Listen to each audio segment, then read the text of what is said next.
En un salón de mármol iluminado por candelabros dorados, una mujer joven aguarda el anuncio de su compromiso. Pero lo que recibe no es un aplauso, sino la humillación más cruel. Frente a todos, el hombre que prometió amarla la rechaza por no encajar en los moldes de una sociedad despiadada. Sin saberlo, ese instante marcará el inicio de su renacimiento, y de un amor que desafiará títulos, rumores y prejuicios. ¿Hasta dónde puede llegar una mujer cuando decide no avergonzarse de sí misma? Cuéntame desde dónde estás escuchando esta historia. Y dime, ¿crees que el amor verdadero puede vencer al orgullo y al juicio del mundo? Granada, invierno de 1861. El sonido de los violines flotaba en el aire como un susurro elegante, mezclado con el murmullo constante de los abanicos y el tintinear de las copas de cristal. Las lámparas de aceite colgaban desde los altos techos del salón de mármol, proyectando una luz dorada sobre los rostros empolvados y las joyas que relucían con el movimiento.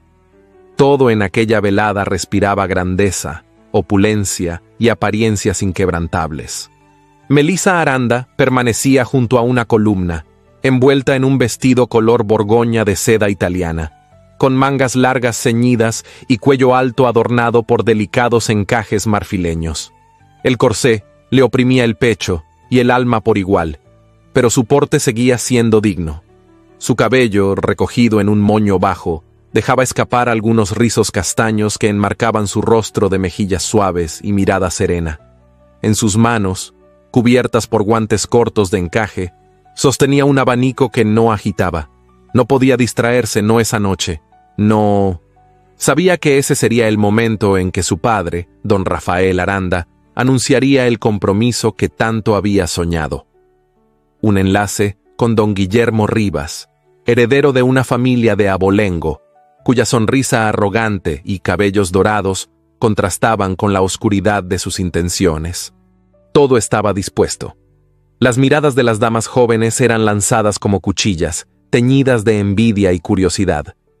Los caballeros, en levitas perfectamente ajustadas, observaban con interés contenido. El padre de Melisa caminó hacia el centro del salón, hizo sonar discretamente una copa con una cucharilla de plata y pidió silencio. «Señoras y señores», anunció con solemnidad, «es un honor para mí compartir con todos ustedes la dicha de ver unidas dos familias distinguidas». El corazón de Melisa se aceleró. Tragó saliva, intentando mantener el aplomo. Sus ojos se posaron en Guillermo, que se acercaba con paso pausado, las manos entrelazadas tras la espalda, el mentón en alto. Pero al llegar junto a su padre, el joven giró levemente y en voz clara pronunció palabras que desgarraron la atmósfera. «Con el debido respeto, don Rafael, lamento interrumpirlo, pero no puedo permitir que esto continúe». Un susurro atravesó el salón como una ráfaga helada. Don Rafael frunció el ceño, desconcertado. Melisa sintió que la sangre se le retiraba del rostro. «No comprendo, Guillermo», dijo su padre, con el rostro endurecido. Guillermo se volvió entonces hacia los presentes, como si cada palabra hubiera sido ensayada frente al espejo. «No tomaré como esposa a una mujer que representa una afrenta al apellido Rivas. No es adecuada para mí. No tiene la apariencia, ni el carácter, ni el porte que requiere mi posición». La última frase cayó como una sentencia. Un murmullo generalizado recorrió el salón. Algunas damas se cubrieron la boca con los abanicos, otras fingieron sorpresa mientras sonreían con disimulo. Los caballeros intercambiaban miradas incómodas. Melisa permanecía inmóvil. Solo sus ojos traicionaban el temblor interno, como si su mundo se hubiera resquebrajado bajo los pies. No lloró, no gritó, no imploró. Solo bajó el abanico y lo cerró con firmeza. Don Rafael, paralizado por el ridículo, apenas atinó a dar media vuelta. Su expresión era de furia contenida, pero más por el agravio social que por la humillación de su hija. La tomó del brazo con rigidez. «Vámonos de inmediato», murmuró con los dientes apretados. Salieron del salón sin despedirse. Las puertas se cerraron tras ellos con un eco seco. El carruaje los aguardaba en el patio empedrado, y el cochero no preguntó nada al ver la expresión de su patrón. Dentro del vehículo, la oscuridad se volvió un refugio para el alma rota de Melissa. Su padre permanecía en silencio, respirando con pesadez. Al llegar a la residencia familiar, sin mirar a su hija, dictó su veredicto con frialdad. «Mañana viajarás a la finca de tu tía Eulalia. No deseo verte en la ciudad por un tiempo. Ya bastante escándalo has causado». Melissa no respondió. Subió las escaleras con paso firme, con las manos temblorosas pero la frente en alto.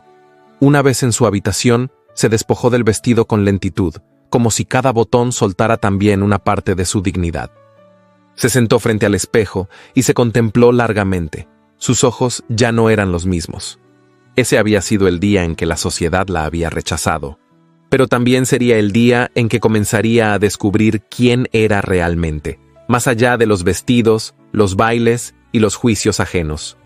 El carruaje avanzaba lentamente por el camino empedrado que conducía a las afueras de Granada. En el interior, Melissa Aranda observaba a través de la ventanilla cómo los últimos destellos del sol se disolvían sobre los montes cubiertos de olivares. El aire era frío, impregnado del olor a tierra húmeda y a madera quemada que salía de las chimeneas lejanas. Su equipaje era modesto: un baúl de cuero envejecido, un pequeño cofre con sus pinceles y un cuaderno de hojas en blanco. Todo lo demás había quedado atrás, junto con los murmullos de una ciudad que la había convertido en motivo de burla. La casa de doña Eulalia, su tía materna, se alzaba en medio del campo como un refugio silencioso. No tenía la grandiosidad de las mansiones granadinas, pero sí la dignidad de una morada antigua que había resistido el paso del tiempo. El tejado rojizo, cubierto de musgo, contrastaba con los muros blancos y las celosías verdes. En el patio interior, una fuente de piedra murmuraba bajo la sombra de un limonero. Cuando el carruaje se detuvo, doña Eulalia salió al encuentro de su sobrina. Vestía de negro, como lo hacía desde la muerte de su esposo, y su figura pequeña parecía contenida en una serenidad que imponía respeto. Su rostro, delgado y sereno, se suavizó al verla. «Has llegado, hija», dijo con una voz pausada, cargada de compasión. «Este será tu hogar mientras necesites paz». Melissa descendió con cuidado, sosteniendo su falda de lana color ciruela. El aire de la tarde le rozó el rostro y sintió, por primera vez en muchos días, algo que se asemejaba al alivio. Tomó la mano de su tía y la besó con ternura. «Gracias por recibirme, tía Eulalia. Prometo no causarle molestias». «No digas tonterías. Nadie que llega herido causa molestia. Lo que duele es la maldad con que el mundo hiere a los que no lo merecen». La anciana la condujo al interior. La casa olía a pan recién horneado y a cera encendida. Las paredes estaban cubiertas de retratos familiares, algunos descoloridos, otros apenas visibles bajo el polvo del tiempo. En la chimenea ardía un fuego pequeño, suficiente para calentar el ambiente. Melissa dejó su capa sobre una silla y recorrió el lugar con la mirada. «Aquí estarás bien», continuó doña Eulalia. «Granada está demasiado llena de ojos que no saben mirar sin juzgar». Aquella noche, Melissa durmió en una habitación sencilla, con un ventanal que daba al campo abierto. Desde su cama, podía escuchar el canto lejano de los grillos y el ulular del viento que pasaba entre los olivares. Antes de cerrar los ojos, pensó en su padre, en su silencio implacable y en la escena que había marcado su destino. Pero ya no lloró. Las lágrimas parecían haber quedado secas en algún lugar del camino. Al amanecer, un rayo de luz dorada se coló por la ventana y dibujó sobre las sábanas el contorno de su rostro. Melissa se levantó despacio, abrió el ventanal y respiró el aire fresco del campo.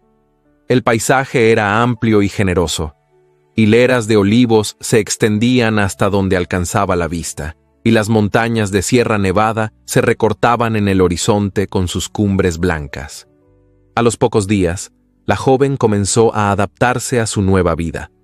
Ayudaba a su tía en las tareas cotidianas, preparaba el pan, regaba las flores y pintaba junto a la fuente. Redescubrió el silencio como un bálsamo. Pasaba horas con los pinceles, plasmando los tonos grises del invierno y la textura plateada de las hojas de los olivos. La pintura se convirtió en su lenguaje secreto, el único capaz de expresar lo que su orgullo no le permitía decir.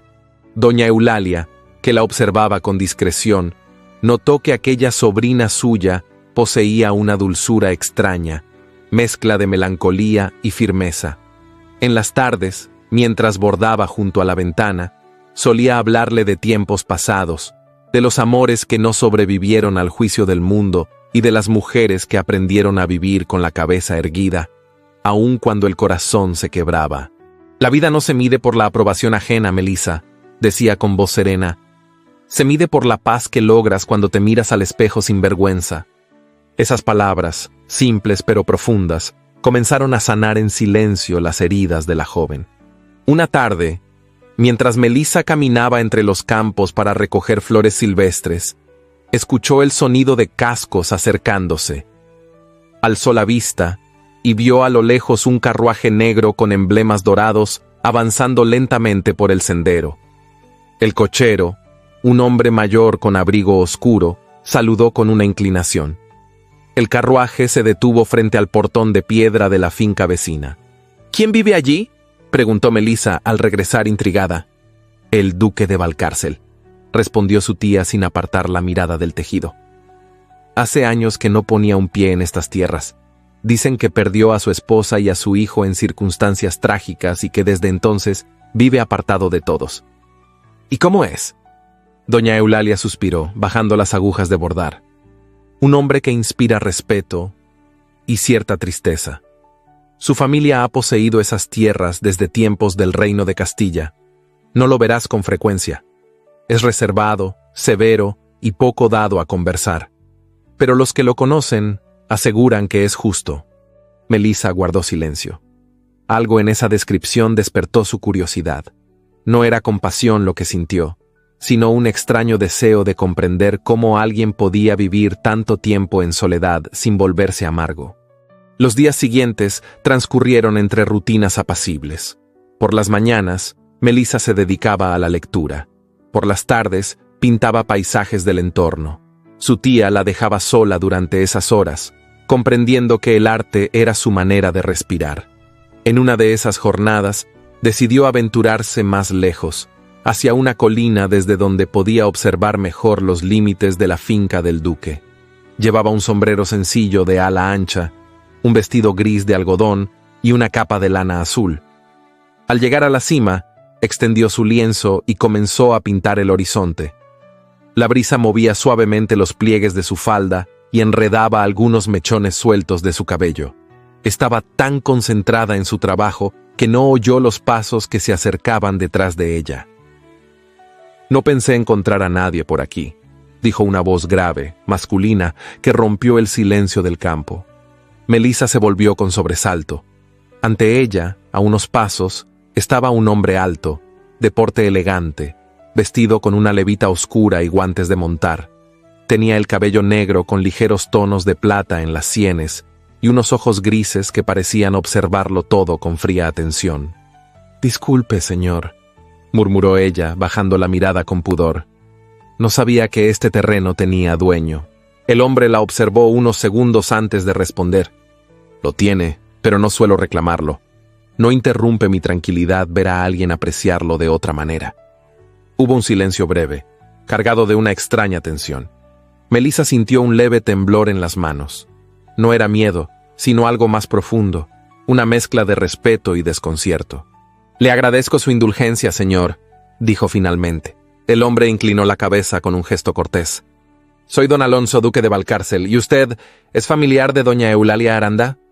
«Su sobrina», respondió ella con voz baja. «Me hospedo con ella desde hace poco». El duque la miró unos instantes más, como si quisiera descifrar algo detrás de su rostro sereno. Luego observó el lienzo que había pintado, los tonos suaves del cielo, los olivares y la luz dorada de la tarde capturada con precisión. «Tiene buen ojo para la belleza que no todos saben ver», comentó con tono neutral. «No todos aprecian los colores del invierno». Melissa no supo qué contestar. Le pareció que aquellas palabras tenían un peso que iba más allá del paisaje. Antes de marcharse, El duque se quitó los guantes y los sostuvo en una mano, mirando hacia el horizonte. No es común encontrar a alguien que pinte sin buscar admiración. Quizás por eso sus cuadros dicen más que muchas palabras. Y, sin añadir nada más, montó de nuevo en su caballo y se alejó con paso firme, dejando tras de sí una estela de polvo y preguntas sin respuesta. Esa noche, mientras el fuego crepitaba en la chimenea, Melissa no podía apartar de su mente la imagen de aquel hombre. Había en él una mezcla de fuerza y abatimiento que la inquietaba. Su tía, al notar su silencio, sonrió con leve picardía. «¿Te ha sucedido algo, hija? Pareces pensativa». «Solo he conocido a nuestro vecino, el duque de Valcárcel». Doña Eulalia levantó las cejas. «Entonces comprenderás por qué dicen que su presencia basta para llenar una estancia. No es hombre fácil, pero no es malo. Guarda más penas que secretos». Melissa asintió sin responder. Al retirarse a su habitación, se detuvo frente al espejo. En su reflejo no vio a la muchacha humillada de Granada, sino a una mujer diferente, más serena, más firme. La luz de la vela temblaba sobre su rostro, y en sus ojos había un destello nuevo, como si algo dormido empezara a despertar. Cerró la ventana antes de dormir. Afuera, los olivares se mecían con el viento, y en la distancia, un caballo cruzaba el sendero bajo la luna. No lo sabía aún, pero ese encuentro casual marcaría el principio de un vínculo silencioso, tan imprevisible como la vida misma. La mañana amaneció clara, con un cielo azul pálido que dejaba filtrar una luz tibia sobre los campos de olivos. Melissa había decidido salir a cabalgar, algo que hacía desde niña, cuando su madre aún vivía. Hacía semanas que no tomaba las riendas de un caballo, pero aquella mañana sintió la necesidad de sentir el aire rozándole el rostro, de alejarse de la calma que a veces dolía más que el bullicio de la ciudad. Su tía Eulalia la vio prepararse y frunció el ceño con cierta inquietud. «Ten cuidado, hija, el terreno está húmedo por la lluvia de anoche». Melissa asintió con una sonrisa leve. «Lo sé, tía, solo será un paseo breve». Vestía un abrigo de lana color gris ceniza y un sombrero de montar con cinta azul marino que le sujetaba el cabello. Su falda amplia, adaptada para la silla lateral, caía con elegancia sobre el costado del caballo. Montó con destreza, aunque con el cuerpo algo tenso por la falta de práctica. El animal, un corcel mestizo de pelaje castaño, parecía comprender su ánimo y avanzó despacio por el sendero que bordeaba el bosque. El aire olía a romero, a tierra húmeda y a la leña que ardía en las casas lejanas. Melissa respiró profundamente, dejando que la sensación de libertad llenara su pecho. Por un instante, creyó haber dejado atrás la humillación, el dolor, la vergüenza. Allí, entre los árboles, nadie la observaba ni la juzgaba. Sin embargo, la tranquilidad se rompió de pronto. Un disparo lejano, tal vez un cazador, asustó al caballo, que se irguió sobre sus patas delanteras. Melissa perdió el equilibrio y antes de poder reaccionar, cayó al suelo entre un matorral de hojas secas. Sintió un golpe en el brazo y una punzada de dolor en la pierna. Intentó incorporarse, pero un mareo la obligó a permanecer sentada. El caballo había huido unos metros y relinchaba nervioso. En medio del desconcierto, escuchó pasos firmes aproximándose por el camino. «¿Se encuentra bien?», preguntó una voz profunda, grave, que resonó como una orden y un gesto de preocupación al mismo tiempo. Melissa levantó la vista. Frente a ella, la silueta de un hombre alto se recortaba contra la luz del sol. Vestía una levita negra, botas de montar y guantes de cuero. El rostro, de facciones marcadas y mirada serena, pertenecía a un hombre acostumbrado a mandar sin alzar la voz. «Me he caído, pero creo que no es grave», respondió ella, intentando incorporarse con dignidad. El desconocido extendió su mano. Sus dedos, largos y firmes, rozaron los suyos con una delicadeza inesperada mientras la ayudaba a levantarse. Melissa notó el calor de aquella mano y por un instante olvidó el dolor. Se sostuvo en pie, aunque cojeaba levemente. «Le agradezco su ayuda, señor. No ha sido más que un pequeño susto». Él asintió, observándola con atención. «No debería cabalgar sola por estos caminos. Hay pendientes traicioneras. Lo tendré en cuenta, respondió ella, algo cortante, intentando conservar la compostura. El hombre miró hacia el horizonte. Su caballo, un magnífico ejemplar negro, esperaba paciente unos metros más allá. Permítame acompañarla hasta su casa. Es evidente que ha sufrido un golpe. No será necesario, señor, mi casa está cerca. Aún así, él tomó las riendas del caballo extraviado y se las tendió con gesto firme. Entonces, al menos permita que la ayude a subir. Melissa aceptó. El roce de sus manos volvió a estremecerla, aunque intentó disimularlo. Una vez montada, el desconocido inclinó la cabeza en señal de cortesía. «Que tenga buen regreso, señora». «Y usted buen camino», respondió ella. Cuando se alejó, su corazón latía con un ritmo extraño, casi desconcertante. No sabía quién era aquel hombre, pero su voz seguía resonando en su mente como una nota grave que no lograba apagarse. Al llegar a la casa, doña Eulalia la recibió alarmada. «¿Qué ha sucedido?» «Nada serio, tía. El caballo se asustó y caí, pero un caballero que pasaba me ayudó». «¿Un caballero?», repitió la anciana alzando una ceja. «¿Cómo era?». Melissa vaciló. No sabría describirlo sin revelar el efecto que le había causado. Alto, de porte distinguido. Tal vez un noble. Doña Eulalia se quedó pensativa. «Debe de haber sido el duque de Valcárcel. Él suele cabalgar por esos caminos». El nombre cayó con peso en el aire. Melissa recordó las palabras de su tía sobre aquel hombre reservado, viudo y temido por muchos. De repente, el encuentro adquirió un matiz distinto. Pasaron algunos días, y aunque intentó concentrarse en su rutina, el recuerdo del duque se repetía en su mente como un eco persistente. Su voz, su mirada y la manera en que había tomado su mano volvían una y otra vez en su memoria. Una mañana, llevó sus lienzos hasta la orilla del río Genil, un lugar donde la luz se filtraba entre los álamos creando destellos plateados sobre el agua. Allí, rodeada por el murmullo del agua y el trinar de los pájaros, volvió a pintar. Su pincel se movía con suavidad, delineando los reflejos del sol en la corriente, las sombras de las ramas, los tonos suaves del cielo. No oyó llegar el trote de un caballo. Cuando levantó la vista, lo vio. El duque había desmontado a cierta distancia y la observaba en silencio, con las manos cruzadas a la espalda. «Veo que ha sobrevivido a su caída», dijo finalmente, con una leve inclinación de cabeza. Melissa sonrió con un pudor que apenas disimuló su nerviosismo. «Sí, y gracias a su ayuda, señor. No tuve ocasión de agradecerle debidamente aquel día. No había necesidad. Hice lo que cualquiera habría hecho». «No todos lo habrían hecho», replicó ella suavemente. El duque pareció meditar la respuesta. Se acercó despacio, deteniéndose a pocos pasos de su caballete. «¿Pinta usted con frecuencia?» «Desde niña. Mi madre me enseñó antes de morir». Él bajó la mirada hacia el lienzo. En la pintura, el río parecía un espejo, donde el cielo se confundía con la tierra. «Tiene sensibilidad», dijo con tono bajo. «No solo reproduce lo que ve, lo interpreta». Melissa no supo qué decir. Sus palabras eran un elogio, pero pronunciadas con una seriedad que las hacía parecer una confesión. Hubo un silencio prolongado. El agua corría, el viento movía las ramas, y entre ambos se formó un espacio invisible donde las palabras sobraban. «¿Suele venir aquí a menudo?», preguntó él finalmente. «Es un lugar tranquilo, nadie viene a juzgarme aquí». El duque alzó la vista hacia ella, sorprendido por la franqueza. ¿Juzgarla? ¿Por qué motivo podrían hacerlo? Melissa dudó, pero decidió hablar.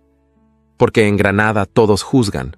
Juzgan cómo hablas, cómo caminas, cómo vistes, cómo existes, y si no cumples las expectativas, te condenan al silencio». El duque permaneció inmóvil, observándola. Sus ojos grises, de una profundidad impenetrable, reflejaron por un instante algo parecido a la comprensión. «Conozco ese silencio», dijo finalmente. «Es el más cruel de todos, porque no lo imponen los demás, sino uno mismo, por miedo al dolor». Aquellas palabras la tocaron como un eco familiar. Lo miró sin parpadear. «Entonces sabe lo que es vivir con una herida que no se cierra». Él asintió. «La diferencia es que algunas heridas, cuando dejan de doler, se convierten en parte de lo que somos.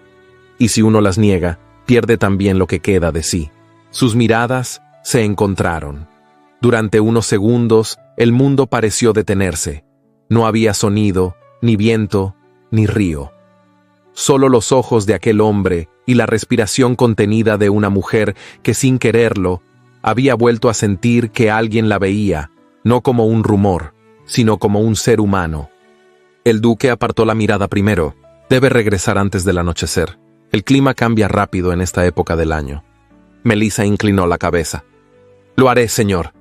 Antes de irse, él se detuvo junto al caballo y añadió: no permita que el juicio de los demás la obligue a esconder su talento. La mediocridad teme a quien tiene luz propia. Melissa lo observó alejarse entre los árboles. El sonido de los cascos se fue perdiendo y el eco de sus palabras quedó suspendido en el aire. Aquella noche, mientras repasaba sus pinceles, comprendió que algo había cambiado. No era cariño ni admiración lo que sentía, sino una curiosidad profunda, una atracción silenciosa hacia la fuerza y el misterio de aquel hombre. El duque, desde la distancia de su finca, miró por la ventana de su estudio. En el escritorio, una carta sin terminar hablaba de pérdidas que ya no dolían, pero tampoco sanaban. Cerró el tintero y apoyó la frente en la mano. Por primera vez en años, una voz ajena a su dolor lo había hecho pensar en algo distinto a la ausencia. Desde esa tarde, cada vez que salía a cabalgar, buscaba con disimulo el reflejo de una mujer junto al río, con un lienzo y una mirada que le recordaban que aún quedaban almas que no temían mirar de frente la soledad. La mañana se alzó serena, con un cielo de un azul sin mancha y una brisa leve que traía consigo el aroma de los olivos.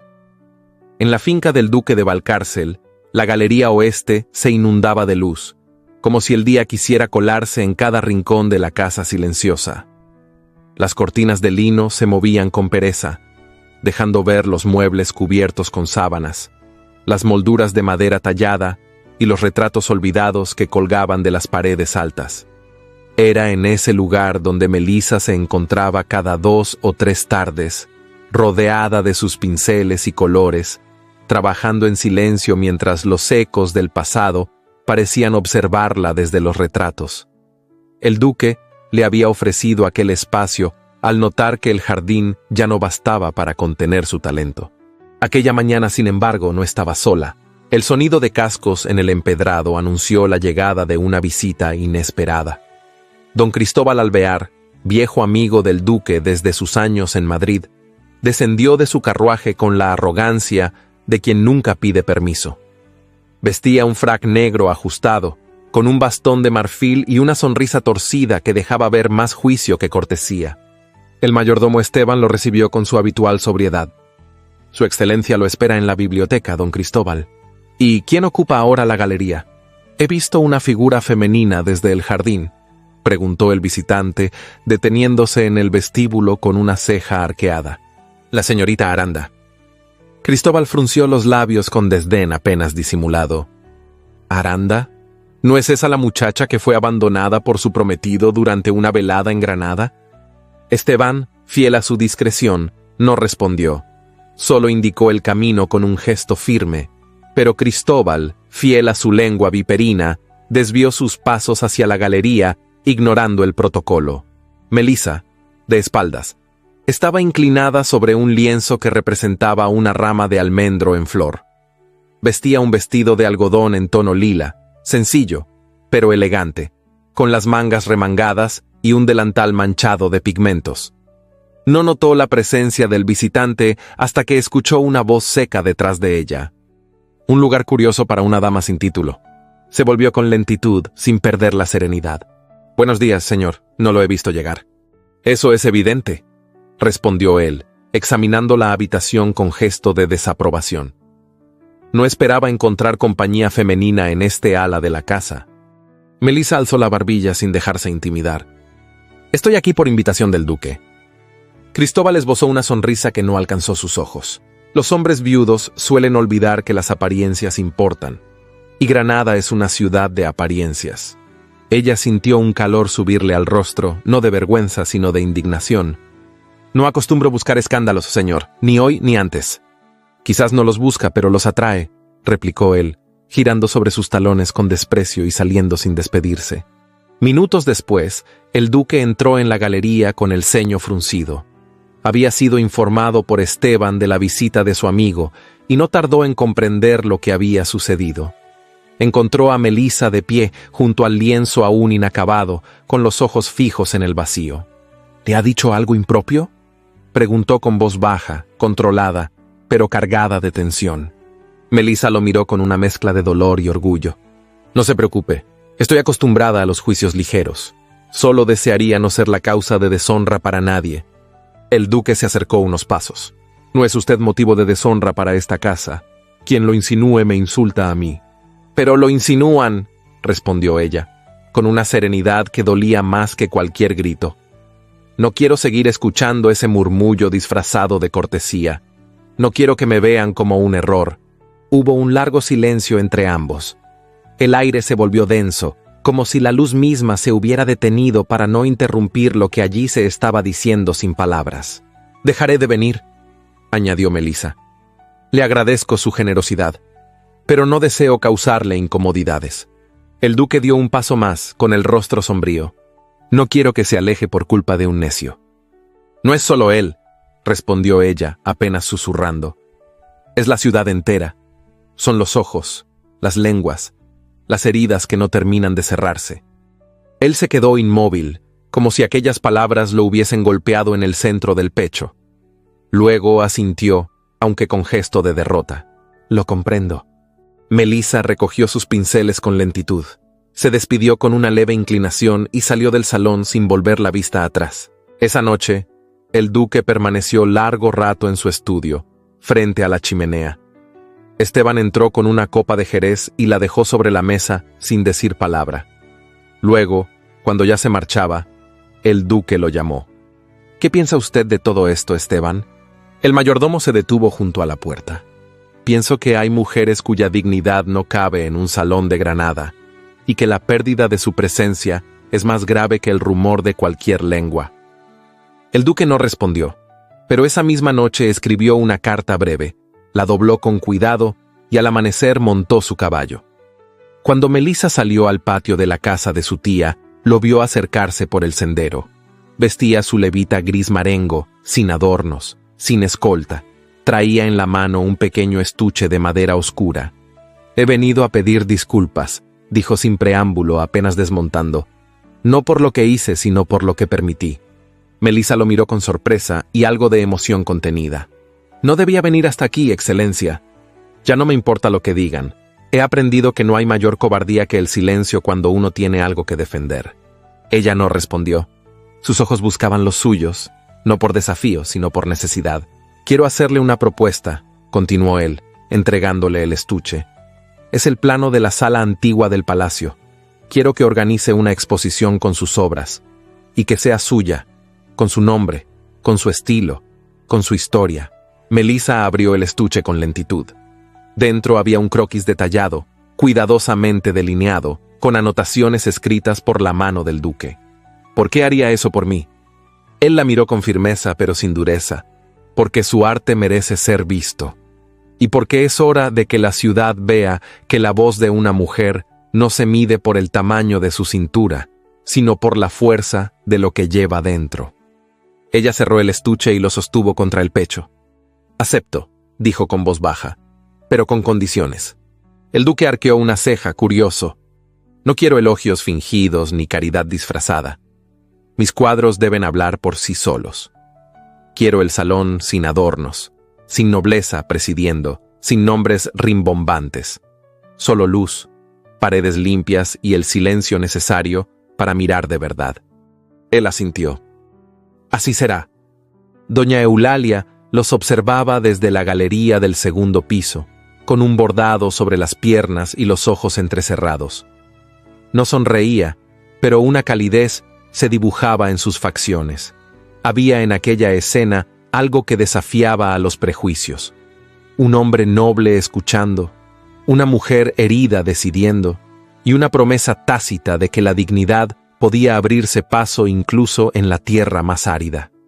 Y así, en medio de rumores, de escándalos que aún flotaban en el aire, de habladurías que nunca callaban del todo, Melissa Aranda se preparaba para entrar en un nuevo salón.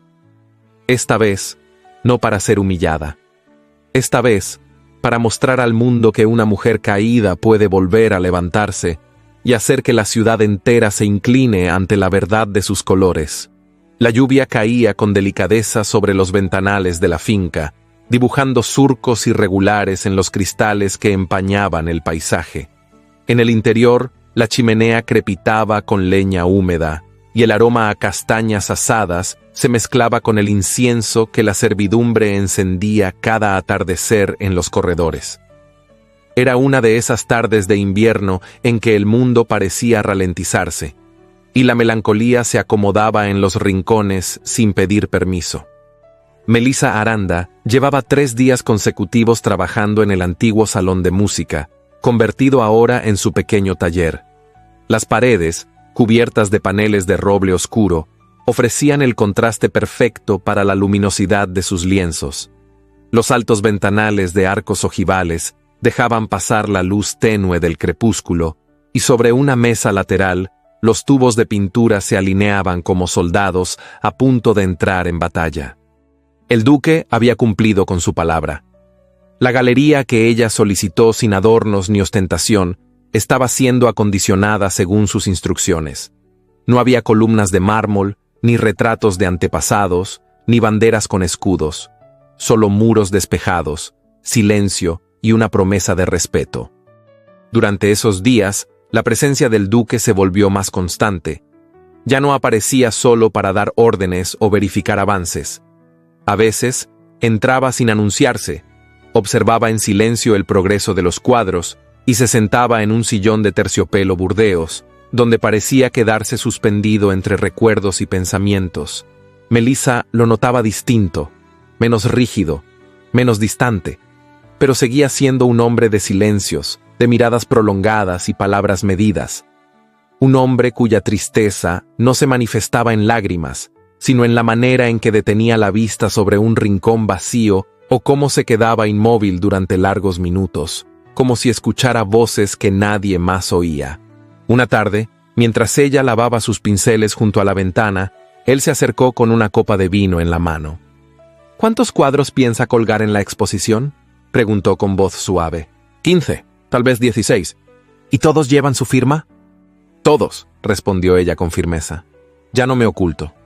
El duque asintió, sin apartar la vista del cristal empañado. «Eso requiere más valentía que cualquier título nobiliario». Melissa giró el rostro hacia él. «No soy valiente, Excelencia.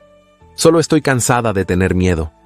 Él la miró entonces, como si acabara de descubrir algo en ella que antes no había notado. Un destello cruzó su mirada, una mezcla de respeto y algo más difícil de definir. «A veces, el miedo también es una forma de lealtad», murmuró. «Lealtad a lo que se perdió». Ella no respondió. Sabía que había una historia detrás de esas palabras, una herida aún abierta, y no quería tocarla. Aún no.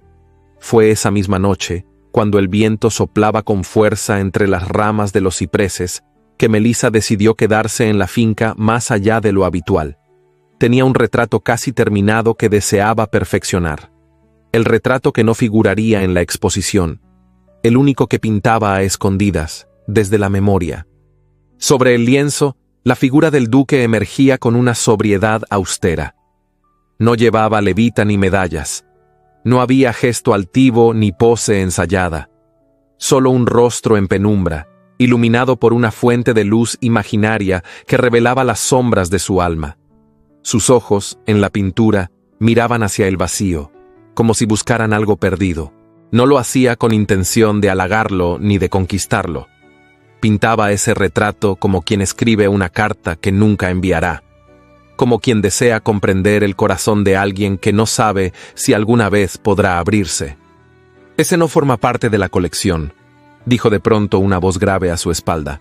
Melissa giró bruscamente.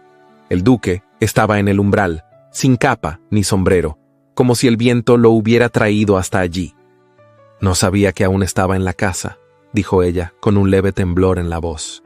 «Tampoco yo sabía que usted me observaba con tanto detalle». Se acercó con pasos lentos hasta quedar frente al retrato. Lo contempló en silencio durante largos segundos. ¿Eso es lo que ve cuando me mira?, preguntó, sin apartar los ojos del lienzo. Eso es lo que su silencio me mostró, respondió ella con sinceridad. El duque dejó escapar un suspiro, largo, como si algo pesado se deslizara por su pecho. Mi esposa murió hace 8 años. Nuestro hijo tenía 5.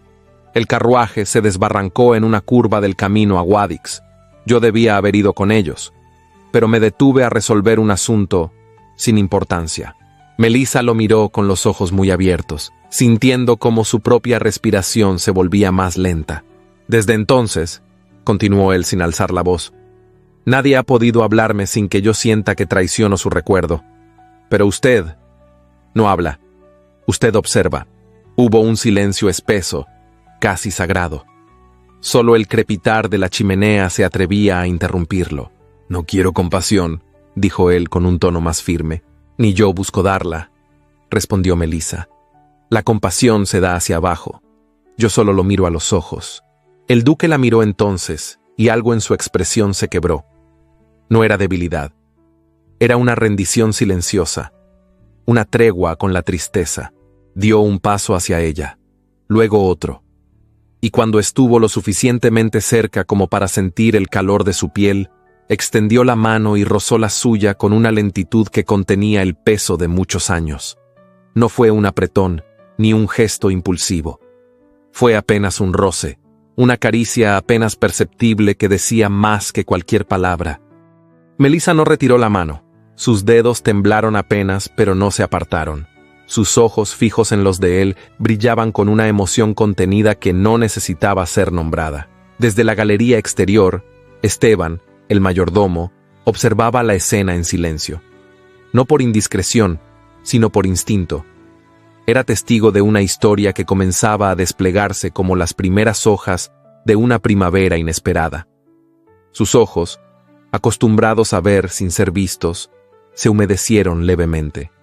Aquella noche, cuando Melissa regresó a casa, doña Eulalia no preguntó nada, solo la abrazó sin palabras, y ella, por primera vez en mucho tiempo, durmió con la certeza de que alguien la había mirado más allá de sus silencios.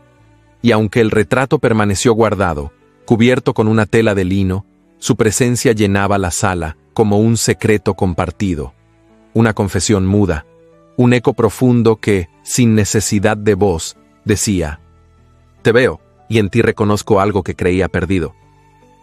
El aire estaba denso aquella mañana. Un silencio extraño se posaba sobre la casa de doña Eulalia, como si la brisa misma hubiera decidido no perturbar la paz del patio interior. Melissa despertó antes del alba, inquieta, con una punzada en el pecho que no sabía explicar. El sueño de la noche había sido confuso, y al abrir los ojos, una sombra sin forma le oprimía el pecho. Decidió comenzar el día escribiendo. Había pospuesto durante semanas una carta que deseaba enviar a su padre, no para pedir nada, sino para cerrar una herida que aún sangraba. No buscaba perdón ni reconciliación, solo necesitaba pronunciar las palabras que nunca pudo decir en voz alta. Se sentó en su escritorio de madera oscura, bajo la ventana abierta, y tomó papel, tinta y pluma. El cielo aún tenía tonalidades de ceniza cuando comenzó a escribir con mano firme. En la carta hablaba de su nueva vida en el campo, de la exposición que preparaba con discreción y del respeto que había encontrado en un lugar inesperado. No mencionaba al duque directamente, pero sí hablaba de alguien que había sido justo con ella, que no la había juzgado por su pasado ni por su apariencia. Era una carta sencilla, cargada de dignidad. La firmó sin lágrimas y la selló con cera roja. «¿Deseas que la lleve al pueblo, hija?», preguntó doña Eulalia al verla con el sobre en la mano. «Sí, tía, a la oficina de correos nada más». La carta fue entregada con la inocencia de quien cree que las palabras, por ser verdaderas, no serán usadas con malicia. Pasaron 3 días sin novedades. Melissa se dedicó a pintar y a corregir detalles en los marcos de los cuadros. El duque no se había presentado, pero tampoco era inusual. La actividad en la galería proseguía bajo la mirada atenta del personal de la finca. Fue la 4ª mañana cuando Esteban, el mayordomo, Llegó a la puerta de la finca de doña Eulalia con expresión sombría. Traía consigo un ejemplar doblado de El Observador de Granada, el periódico local más leído por la alta sociedad. «Señora», dijo con tono bajo, «hay algo que debe ver». Melissa estaba en el patio, lavando pinceles, cuando su tía entró con el periódico en las manos. Su rostro, por lo general sereno, estaba tenso, pálido. «¿Qué sucede, tía?». Eulalia dejó el diario sobre la mesa. En la segunda página, con letras demasiado grandes para una sección de sociedad, se leía el título: «La joven caída intenta ascender con pinceles y encantos, la señorita Aranda y su cercanía al duque». Melissa sintió que el mundo se detenía. Bajó la vista y comenzó a leer. Eran fragmentos de su carta, alterados, sacados de contexto. Frases enteras inventadas, otras recortadas. Se insinuaba que buscaba recuperar su posición social, seduciendo a un noble viudo necesitado de consuelo. Mencionaban su exposición como un montaje del duque para legitimar una relación inapropiada. Hablaban de favores, de presencia femenina en aposentos antes cerrados. No había pruebas, solo veneno. «¿Cómo obtuvieron esto?», preguntó Melissa con la voz apenas audible. «Alguien interceptó la carta antes de llegar a tu padre. Es evidente que la han modificado», dijo Eulalia con rabia contenida. «Esto no puede quedar así». Melissa respiró hondo. Le temblaban las manos. Apretó los puños sobre la mesa, como si así pudiera contener la vergüenza que la envolvía. No era la primera vez que la señalaban. Pero esta vez el golpe era más bajo, más cruel, porque venía con la tinta de sus propias palabras. «Él la leerá», murmuró con horror. «El duque la leerá». Y no se equivocaba. Esa misma tarde, el duque de Valcárcel sostenía el mismo ejemplar en su despacho. Su rostro era una máscara de piedra. Los dedos, habitualmente firmes, temblaban ligeramente al pasar las páginas. No dijo nada. Solo cerró el diario con lentitud y lo dejó sobre el escritorio. Esteban aguardaba en silencio, de pie junto a la puerta. «¿Sabías algo de esto?», preguntó el duque sin mirarlo. «No, excelencia. Me enteré esta mañana, pero me atrevo a decir que no fue ella». El duque se volvió hacia él. Sus ojos grises eran dos espejos sin luz. ¿Y si sí lo fue? ¿Y si todo ha sido una elaborada estrategia para limpiar su nombre a costa del mío? Esteban apretó los labios, no replicó. «Prohíba toda visita», ordenó el duque. «Nadie entra ni sale sin mi permiso». «¿Incluso la señorita Aranda?». El duque no respondió. Solo asintió con un movimiento breve y se encerró en su biblioteca. La noticia se expandió por Granada con la velocidad de un vendaval. Las tertulias se llenaron de risas veladas, de comentarios venenosos, de falsos gestos de compasión. «Pobrecito el duque, ha sido atrapado por una mujer astuta», decían algunos. Otros, más crueles, aseguraban que Melissa había planeado todo desde el principio. Nadie preguntó por la verdad. Nadie la defendió. Melissa no volvió a la finca. El silencio que recibió tras el escándalo fue más elocuente que cualquier reproche. El carruaje del duque ya no aparecía en el sendero. Esteban no volvió a traer noticias. Las puertas del palacio se cerraron sin explicación. Durante 2 días, Melissa no tocó sus pinceles. La galería permanecía vacía. El retrato del alma, cubierto con una tela blanca, parecía dormir en una tumba de lino. Ni la luz del sol ni las flores del jardín lograban alegrar la casa. Doña Eulalia, sin embargo, no estaba dispuesta a dejar las cosas así. El tercer día, se vistió con su mejor mantón negro y un sombrero de ala ancha. Tomó su bastón, pidió que prepararan el carruaje y ordenó al cochero que la llevara a la finca del duque. Al llegar, fue recibida por Esteban, que intentó detenerla con un gesto discreto. «No está recibiendo visitas, señora». «Y yo no vengo a visitarlo», respondió con firmeza. «Vengo a abrirle los ojos». Sin esperar más, avanzó por el corredor principal hasta el salón de lectura. El duque estaba de pie, junto a la chimenea, con las manos entrelazadas tras la espalda. Al verla, alzó una ceja. «No esperaba su presencia, doña Eulalia». «Ni yo su ceguera», replicó ella sin rodeos. Ha leído un escándalo, ha cerrado las puertas y ha condenado a mi sobrina sin siquiera mirarla a los ojos. El duque no respondió. Usted, que sabe lo que es perder sin haber hecho nada para merecerlo, ¿le parece justo repetir ese dolor en alguien inocente? Si fue una trampa me engañó, dijo él sin fuerza. ¿Y si no lo fue? ¿Y si por una vez alguien simplemente dijo la verdad con un lápiz y una hoja? El silencio se hizo denso. La leña chisporroteó en la chimenea. Ella ha llorado por usted, continuó Eulalia, pero no por orgullo herido, ni por vanidad.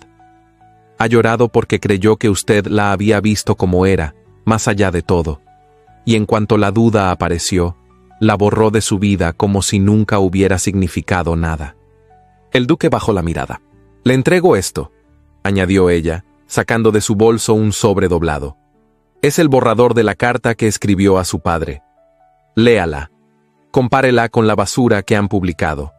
Después, si aún piensa que todo fue una artimaña, queme el papel y olvide su nombre. Pero si al leerla encuentra sinceridad, sepa que aún está a tiempo de no cometer la misma cobardía que otros.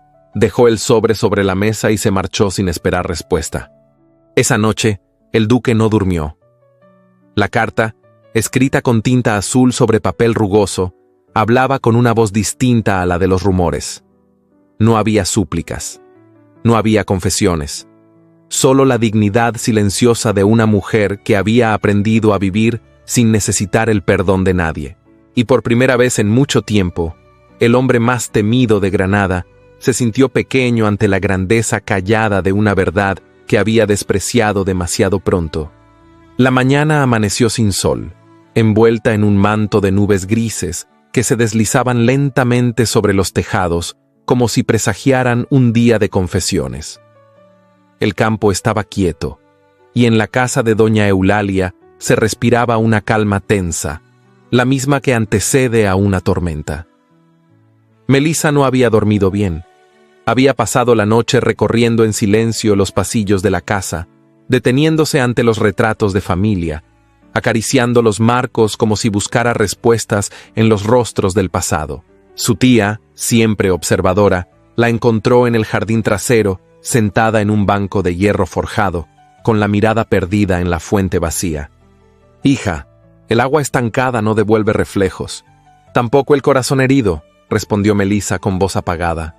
Eulalia no insistió. Sabía que algunas heridas no se aliviaban con palabras, y que Melissa, aunque callada, era fuerte. Una fortaleza forjada en el desprecio, templada en la vergüenza y sellada con la soledad. Cuando el reloj dio las 11, un carruaje oscuro se detuvo frente a la entrada principal. Esteban descendió primero, abriendo la portezuela con gesto solemne. Luego bajó el duque. Vestía un abrigo largo de lana azul noche, la levita cerrada hasta el cuello y un par de guantes de gamuza gris.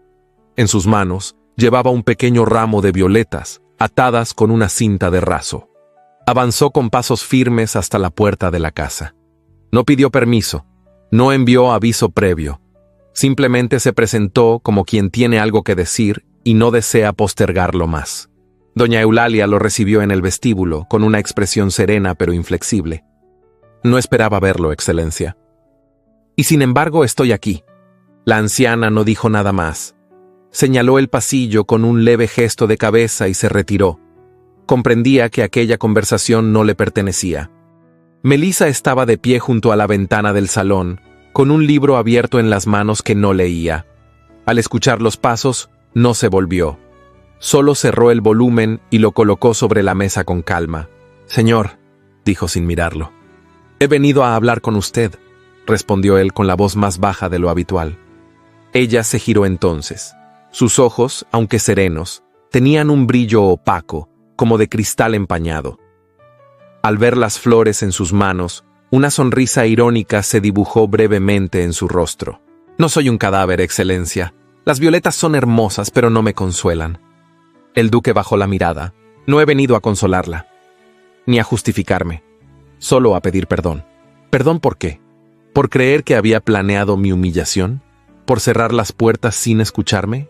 ¿Por creer en palabras ajenas antes que en mi silencio?» Él alzó el rostro enfrentando su mirada. «Sí, Por todo eso. Y porque me comporté como un hombre que teme más al qué dirán que a la verdad. Melissa avanzó unos pasos. Estaba erguida, pero en su rostro se dibujaba una tristeza antigua, una tristeza que no nacía de aquel episodio solamente, sino de una vida entera esperando ser tratada con dignidad. Yo no necesito su protección, señor, tampoco su piedad. No soy una causa noble ni una víctima que deba ser salvada. Si vine a esta tierra, fue para recomenzar. Si levanté mis cuadros, fue con mis propias manos. Y si alguna vez alguien me vio con respeto, fue porque no me incliné ante la burla ni el desprecio. El duque se quedó inmóvil, sosteniendo aún las flores que ahora parecían ridículas entre sus dedos. ¿Entonces me rechaza usted?, preguntó no con arrogancia, sino con la inseguridad de quien nunca se había sentido tan vulnerable. No lo rechazo, pero tampoco me rindo, respondió ella con voz firme. Si desea hablarme, que lo haga desde su verdad, no desde su cargo, no desde la compasión. Él asintió lentamente. Luego dejó el ramo sobre la mesa sin insistir. Antes de retirarse, se detuvo junto a la puerta. Cuando uno ha vivido entre ruinas, cree que todo lo que florece es una ilusión. Usted me ha demostrado que no todo lo que florece es efímero. Lamento no haberlo visto a tiempo. Y sin esperar respuesta, se marchó. Esa tarde llovió como no había llovido en semanas. Una lluvia fina, persistente, que parecía llover también por dentro. La tierra absorbía cada gota con ansia, como un cuerpo sediento. El cielo estaba cubierto por un velo plomizo, y los caminos se volvían lodo bajo los cascos de los caballos. Melissa, envuelta en una capa oscura, salió al sendero que conectaba la finca con el campo abierto. Necesitaba caminar, respirar, pensar. El agua le empapaba el borde del vestido, le pegaba los rizos al rostro, pero ella no se detenía. Sentía el corazón apretado, palpitante, como si las palabras no dichas del duque hubieran dejado una marca que aún ardía. En la galería del segundo piso del palacio, el duque observaba en silencio. La ventana empañada no impedía distinguir su silueta bajo la lluvia. Reconocía su paso, la inclinación de su cuello, la manera en que mantenía el equilibrio entre la dignidad y el dolor. No la llamó, no salió a buscarla. Solo la miró, con los ojos encendidos por una mezcla de admiración y remordimiento. Había conocido muchas mujeres en su vida, pero ninguna lo había enfrentado con tanta verdad. Ninguna le había dicho no cuando todos le decían sí. Ninguna lo había desarmado con tanto silencio. A su lado, Esteban se mantenía inmóvil. No necesitaba que el duque hablara para comprender lo que estaba ocurriendo. En los años que llevaba a su servicio, nunca lo había visto mirar así a nadie. La lluvia es buena para la tierra seca, excelencia, murmuró el mayordomo, apenas un susurro. El duque no respondió, pero sus labios se curvaron levemente, como si una frase se formara en su mente y prefiriera no pronunciarla. Y allá abajo, entre la lluvia y el barro, Melissa seguía caminando. No por huir ni por dramatismo. Caminaba porque era la única manera de seguir en pie, porque el alma también necesita moverse cuando el corazón ha sido tocado. Esa noche, al cerrar los postigos de su ventana, la joven sintió una presencia en el aire. No era el perfume de las flores ni el crujir de la madera. Era algo más sutil, un calor tenue, casi imperceptible, como si alguien, desde algún lugar cercano, hubiese comenzado a pensar en ella no con temor, sino con deseo de entenderla. El fuego que se encendía no hacía ruido, pero ardía lento, profundo, como solo arden los fuegos que no se atreven aún a pronunciar su nombre. El anuncio llegó una mañana, entre las hojas secas que el viento arrastraba por el sendero y los susurros que volvían a instalarse en los corredores de Granada. La marquesa de Aldunate ofrecía un gran baile en conmemoración del aniversario de bodas de sus padres, y el evento se celebraría, como era costumbre, en el Salón de Mármol, aquel recinto brillante y cruel donde las apariencias eran más importantes que las almas. Doña Eulalia dejó la invitación sobre la mesa de nogal del comedor sin pronunciar palabra. Melissa, que en ese momento bordaba en silencio junto a la ventana, la observó de reojo. No necesitó leer el papel para saber de qué se trataba. El rumor del baile ya flotaba por las calles como perfume rancio. ¿Piensas asistir?, preguntó su tía con cautela. Melissa no respondió de inmediato. Su aguja se detuvo sobre el lino. Miró fijamente el bordado incompleto, como si las flores que dibujaba pudieran revelarle la decisión correcta. Sí, dijo por fin con voz serena. Esta vez no seré yo quien se quede al margen. Eulalia la miró largo rato sin hablar. Finalmente asintió, sabiendo que la determinación de su sobrina no era un acto de vanidad ni de venganza, sino de reparación. Durante los días siguientes, Melissa trabajó en su vestido con manos firmes y corazón tembloroso. No acudió a modistas ni a diseñadores. Eligió por sí misma el corte, la tela y cada detalle, con la delicadeza de quien cose no solo una prenda, sino un momento destinado a desafiar la historia. El vestido era de terciopelo azul medianoche, de líneas sencillas pero impecables. El escote recto dejaba al descubierto la base del cuello, y las mangas caían con fluidez hasta las muñecas. En lugar de brocados y piedras, Melissa añadió encaje antiguo en el borde del corpiño, rescatado de un baúl olvidado de su madre. No había adornos innecesarios, solo elegancia, sobriedad y memoria. El día del baile, la ciudad parecía haber despertado de un letargo para volver a vestirse de gala. Los carruajes rodaban con premura por las calles adoquinadas. Las luces de gas encendidas desde temprano lanzaban reflejos dorados sobre las fachadas, y las conversaciones rebosaban de expectativa. ¿Volverá a aparecer la señorita Aranda?, preguntaban en los cafés. ¿Tendrá el descaro de entrar en el mismo salón donde fue rechazada? Dicen que el duque la apoya, decían otros con voz baja, que ha perdido el juicio por ella, pero nadie sabía nada con certeza, porque Melissa no anunciaba su llegada, ni buscaba miradas, ni deseaba protagonismo. Solo quería caminar, erguida, sobre el mismo suelo que una vez la humilló. Llegó sola, en un carruaje sencillo, sin escolta ni acompañantes. Cuando sus zapatos tocaron el mármol del vestíbulo, un silencio se hizo en el aire, como si el tiempo se hubiese contenido. Los criados la recibieron sin saber cómo reaccionar. Algunos la recordaban, otros solo conocían su nombre por rumores, pero todos reconocieron su porte, su entereza, la fuerza con la que se abría paso sin mirar a los lados. En el salón, las lámparas de cristal colgaban resplandecientes sobre los invitados que comenzaban a llenar el espacio. Las paredes vestidas con cortinas de damasco rojo, las columnas de mármol reflejando la luz dorada, y al fondo, la orquesta afinando sus instrumentos con discreción. Melissa avanzó con paso firme, el cabello recogido en un moño bajo, adornado con un pequeño broche de nácar. No llevaba guantes, tampoco joyas. Su única arma era la mirada. Una mirada serena, imperturbable, que no buscaba enfrentamientos, pero tampoco se esquivaba de ellos. Los murmullos comenzaron de inmediato. Algunos fingían no verla. Otros la seguían con la vista, comentando en voz baja. Varias damas se apartaron de su camino. Un par de caballeros hicieron leves inclinaciones de cabeza, entre sorprendidos y cautelosos. Y entonces, sin ser anunciada ni escoltada, Melissa se detuvo cerca de una de las columnas y simplemente observó. No necesitaba más. Su sola presencia bastaba para alterar el equilibrio de aquella noche. La música inició, y las parejas comenzaron a llenar el centro del salón. La marquesa anfitriona, al notar su llegada, hizo un gesto vago de saludo y luego fingió distracción. Todo el mundo esperaba lo mismo, que la muchacha abandonara pronto el lugar, vencida por la incomodidad. Pero ella permaneció.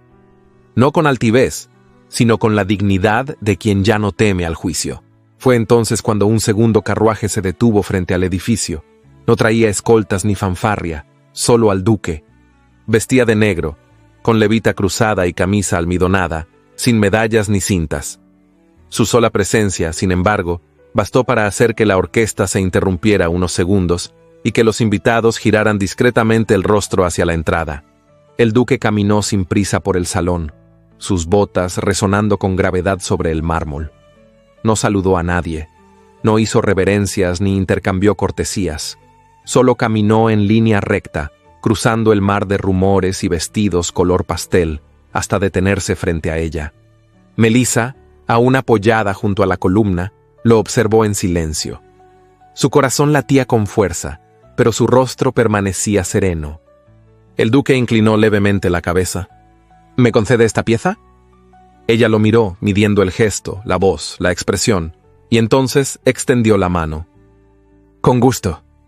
Cuando sus dedos se tocaron, una corriente invisible pareció sacudir la atmósfera. La orquesta retomó su música, un vals lento, solemne, que acompañó el primer paso de la pareja. Todos se apartaron. Nadie osó interrumpir el momento. Los rostros se llenaron de asombro, de murmullos ahogados, de incredulidad. Porque allí estaba ella, la mujer humillada, danzando en el mismo salón donde una vez se quebró su nombre, y lo hacía tomada de la mano del hombre más respetado, más temido, más reservado de toda la ciudad. Sus movimientos eran pausados, sus miradas, contenidas, no hablaban, no sonreían, pero entre ellos fluía una tensión profunda, una promesa velada, una llama que no ardía con estruendo, sino con firmeza. Cuando la pieza terminó, el duque no se retiró. Permaneció junto a ella, en medio del salón, como si no existiera nadie más. Los ojos de todos estaban fijos en ellos, pero él solo miraba a Melissa. Y en ese instante, sin necesidad de palabras, todos comprendieron que ella ya no era la muchacha despreciada. Ya no era la hija de un comerciante con pretensiones. Ya no era el blanco de burlas ni el centro de escándalos. Era una mujer erguida, una mujer que había resistido, una mujer que, sin buscarlo, había conquistado no solo el respeto de un hombre, sino el silencio de una ciudad entera. Y el duque, sin pronunciar promesas, había elegido sostener su mano, no como escudo, sino como declaración, como acto de fe. El baile continuó, pero nadie volvió a hablar con la misma ligereza. El rumor había sido vencido por una imagen que quedaría grabada en todos los presentes. Melissa salió del salón con la misma serenidad con la que había entrado, y esa noche, mientras retiraba los broches de su cabello ante el espejo, no pensaba en lo que los demás habían visto. Pensaba en cómo él la había mirado, y en cómo, por primera vez, no había sentido vergüenza, sino poder. El poder de haber elegido su lugar, y no haberlo cedido jamás. El invierno comenzaba a retirarse con lentitud, dejando tras de sí un aire húmedo que se aferraba a las paredes de piedra y al alma de quienes sabían que algunas heridas, como el frío, calaban sin anunciarse. Melissa caminaba por el jardín aún adormecido de la finca, donde las primeras y tímidas violetas despuntaban entre la tierra húmeda. El duque había partido días atrás rumbo a Sevilla, por asuntos que ella desconocía. Su ausencia, aunque explicada, se sentía como un hueco en el pecho. Durante su paseo matutino, doña Eulalia irrumpió con el ceño fruncido y una carta arrugada en la mano. «No es una sorpresa», dijo con voz seca. «Lo esperaba desde que apareciste en ese baile, erguida como una reina». Melissa tomó la carta sin entender. Al desplegarla, sus ojos recorrieron con lentitud las palabras impresas. Era una nota formal, firmada con iniciales falsas, enviada al despacho del gobernador civil. La misiva insinuaba una relación ilícita entre ella y el duque de Valcárcel, acusándolo de comprometer la moral pública al permitir que una mujer de reputación dudosa, según el anónimo, lo frecuentara sin estar casados. El golpe fue seco, no por el contenido, sino por el eco que ya estaba generando. «Esto no viene de un extraño», dijo Melissa al fin, dejando la hoja sobre la mesa del jardín. «Esto huele a resentimiento y a perfume de claveles». Doña Eulalia no necesitó que se dijera el nombre. Ambas sabían que tras ese gesto cobarde se escondía el antiguo prometido de Melissa, Guillermo Rivas. Desde el baile en el salón de mármol, donde Melissa fue vista del brazo del duque, los rumores habían vuelto a la ciudad con fuerza.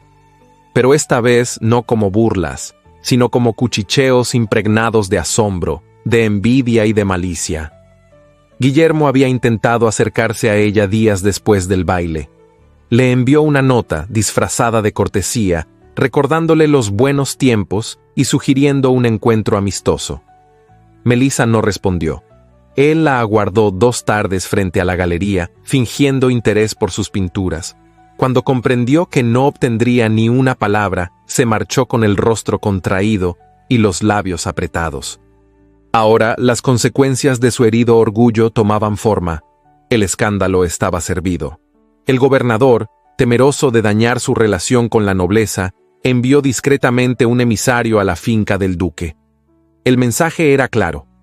Una figura de su rango no debía exponerse a habladurías que pusieran en duda su integridad o la del Consejo Real. Le sugerían, no ordenaban, pero sí exigían entre líneas, que desmintiera cualquier lazo con Melissa Aranda. La noticia llegó a oídos del duque cuando aún se encontraba en Sevilla. Reunido con el marqués de Somonte, dejó caer la copa de cristal que sostenía al escuchar las palabras del emisario. No dijo nada. Solo se quedó de pie, mirando el fuego de la chimenea como si en las llamas pudiera leerse la respuesta. Durante la noche siguiente, no durmió. Caminó por la galería de mármol de la residencia sevillana, con las manos en la espalda y el alma dividida.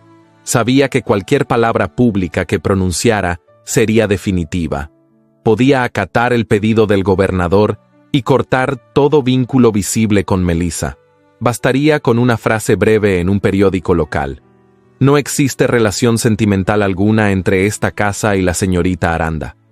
Con eso bastaría para preservar su posición, su nombre, su poder.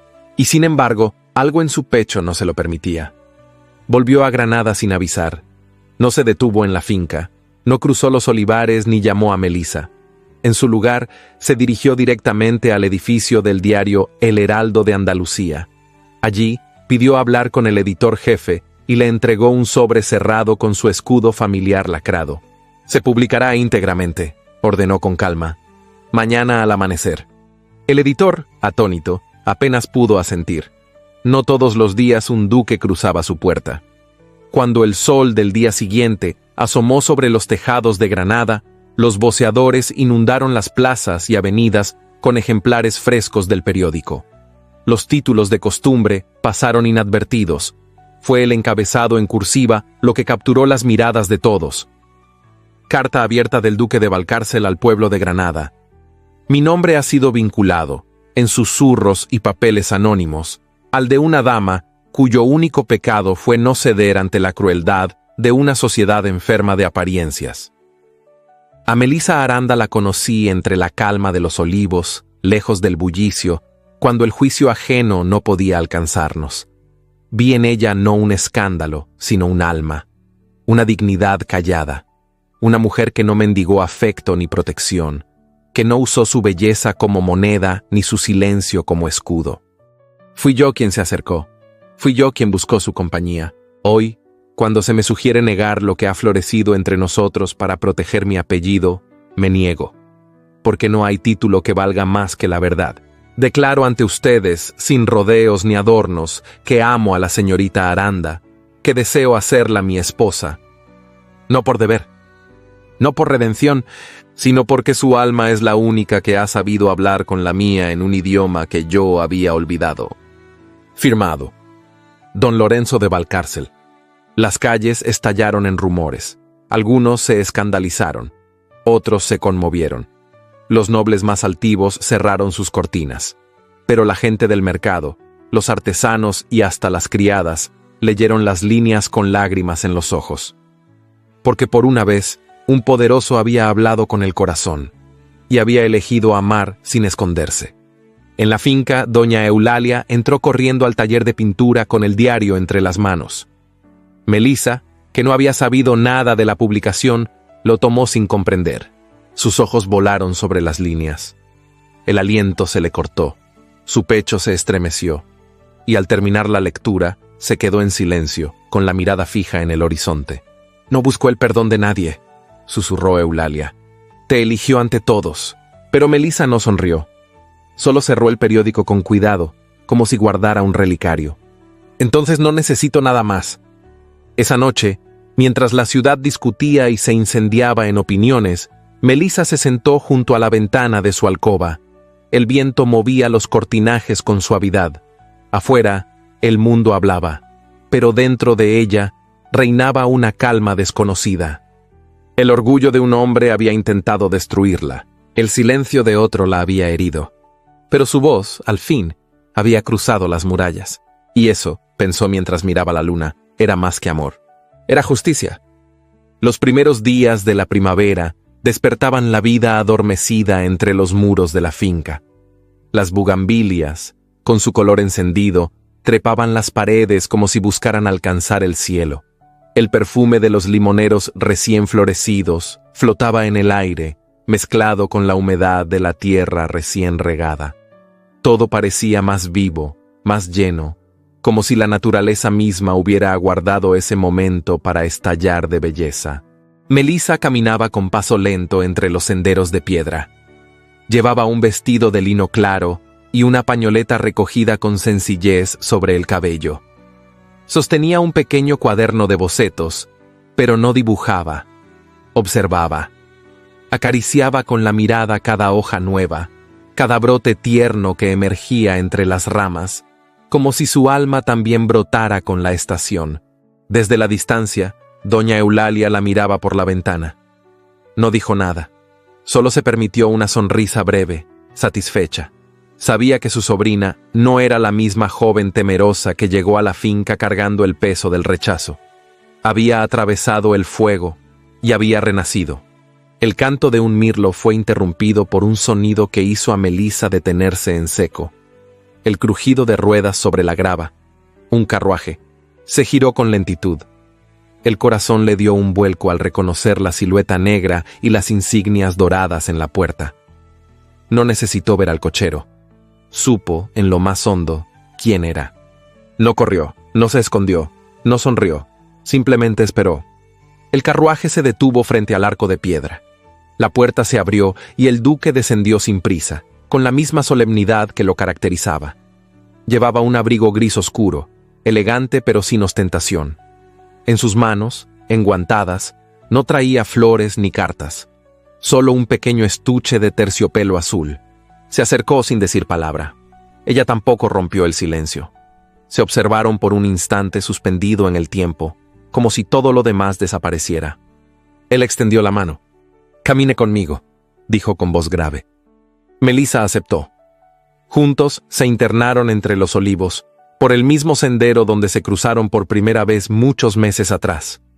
Las ramas susurraban viejos secretos entre las hojas.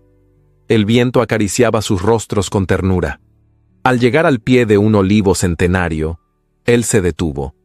El mismo tronco bajo el cual ella había llorado, esbozado y escuchado sus primeras palabras verdaderas. El mismo lugar donde comenzó algo que ninguno de los dos supo nombrar en aquel entonces. El duque inspiró profundamente. Luego abrió el pequeño estuche. Dentro, un anillo de oro blanco, con un zafiro profundo rodeado de diamantes antiguos.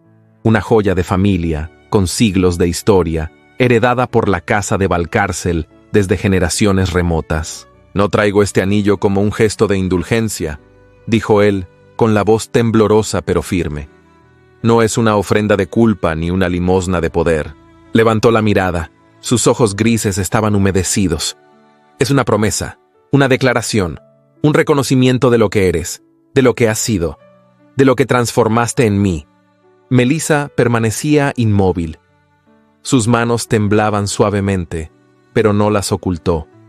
Lo escuchó con la calma de quien ha aprendido a no mendigar verdades, sino a recibirlas cuando llegan limpias. «No te pido que olvides lo que pasó», continuó él. «Ni las heridas, ni las palabras, ni los silencios. Solo te pido que me permitas compartir contigo lo que viene después». Se arrodilló sobre la tierra húmeda. El contraste entre su postura y la gravedad de su nombre era estremecedor. «¿Me permitirás ser tu esposo?» Melissa no respondió de inmediato. El aire se llenó de silencio, de pájaros, de viento. Entonces, con una dulzura que parecía bordada en sus labios, extendió la mano hacia él. «Sí, don Lorenzo», susurró, «pero no como tu sombra, sino como tu igual. Él deslizó el anillo con delicadeza. El metal frío rozó su piel como un juramento. Luego se puso de pie y por primera vez la abrazó sin reservas, sin distancia, sin máscaras. El abrazo no fue ardiente ni precipitado, fue un refugio, una casa sin puertas cerradas. El epílogo de aquella historia no se escribió en los libros de la nobleza ni en los anales de la prensa sensacionalista. Se escribió en la memoria de los que fueron testigos. La boda no se celebró en catedrales ni salones de mármol. Fue en la pequeña capilla de la finca, entre geranios y lirios silvestres, sin invitados ilustres, sin fotógrafos, sin marquesas arrogantes ni vizcondesas envidiosas, pero sí con dignidad. Doña Eulalia estaba allí, con lágrimas que no se molestó en ocultar. El mayordomo, con su levita antigua, sostuvo la Biblia con manos temblorosas. Y un grupo de campesinos, trabajadores y vecinos del lugar rodearon el altar con respeto y emoción. Melissa no llevaba un vestido de encaje importado. Su traje era de muselina blanca, con bordados hechos por sus propias manos, y un broche de perlas en el escote heredado de su madre. Llevaba el cabello suelto, como la mujer libre que se había convertido. El duque la miraba con la devoción de quien comprende que no está rescatando a nadie, sino siendo rescatado también. La sociedad no olvidó el escándalo. Algunos jamás lo perdonaron. Hubo quienes se alejaron, quienes susurraron, quienes la señalaron durante años. Pero lentamente, los rumores cedieron ante la fuerza silenciosa de su presencia. Melissa no respondió con palabras, sino con acciones. Transformó la antigua finca en un lugar de encuentro cultural, donde jóvenes sin apellido podían aprender pintura, lectura y música.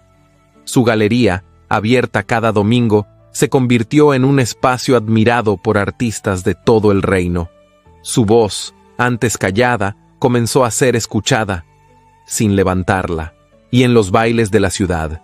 Cuando alguna joven temerosa dudaba de su reflejo en el espejo, bastaba con recordar a la mujer que un día fue humillada por su cuerpo y terminó siendo la duquesa más admirada por su alma. Porque Melissa Aranda no conquistó un título. Conquistó el derecho a ser amada sin condiciones.